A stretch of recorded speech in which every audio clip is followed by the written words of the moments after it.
Okay, this is the water meter, and this belongs to the city, the water company, the municipality, whatever. It doesn't belong to you. This is the main water shutoff valve to the property, to the meter. And again, like the meter, this does not belong to you. You own everything behind this meter going that way. Now, having said that, I haven't found a main water shutoff valve. And the municipality, the water company, utility company, whatever, they might not be too happy about you using that to turn off the water to your house, but that's the way I have to turn off the water to my house. My house isn't for sale and you shouldn't have to live like me, but it's good to know if I can't find a main water shutoff valve, this might be the way you're turning the water off to your house. Inside of this meter, you see that little face and that little sprocket. Okay, that's a flow indicator. Some people call it a cheater wheel or a cheater paddle, call it what you will. But it's very sensitive. If that's moving, then fresh water, fresh potable water is moving. Go find your leak. Now I'm going to go organically. This is not going to be in the order of the report. We're under heat advisory. So this is the vacuum breaker for your lawn sprinkler irrigation system. And this package is sealed underneath here, so I can't actually see it.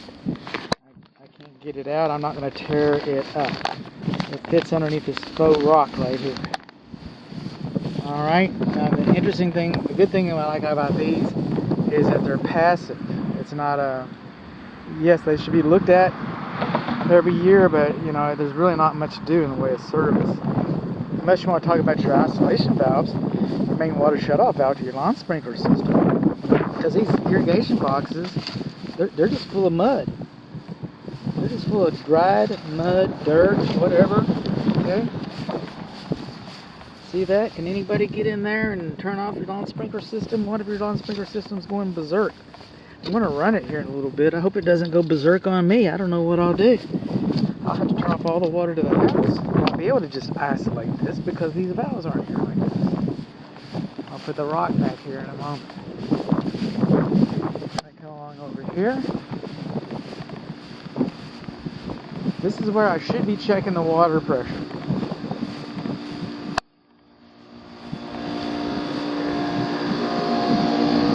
But I can't because the vacuum breaker is missing and that will not fit my gauge. Okay, so those are the wrong threads. But while I'm over here, I see the main sewer cleanouts. We're on the west side of the house.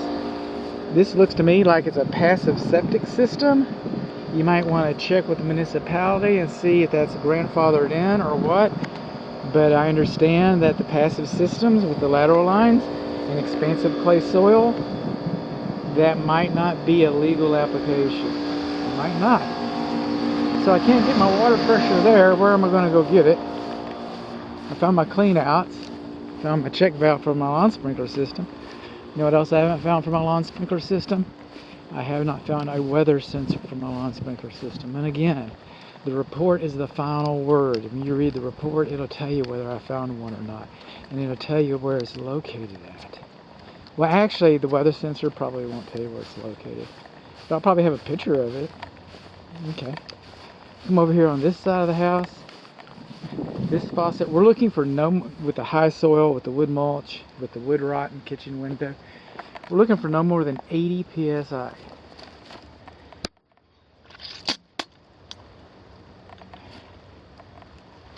Now we're supposed to come back and check that in a little bit, but it looks like we're just hedging right there on about 60 psi. That's good. That's good. That receptacle right there is not GFCI protected. I'm going to come moving on along through here.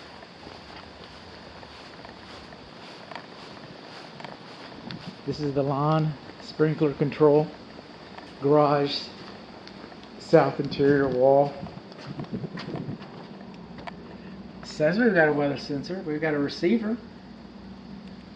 Sensor bypass is flashing. I don't know what that means. Our zones are labeled. 14, huh? Okay, but there it is. And I'm going to leave the system off like I found it, even though I'm going to operate the zones. Here's what we found is We do not have a care and use manual for our lawn sprinkler system. We do not have an irrigation plan. And it is controlled with an extension cord. Much like you're going to know that that overhead door has an extension cord. You're not supposed to use extension cords in permanent applications.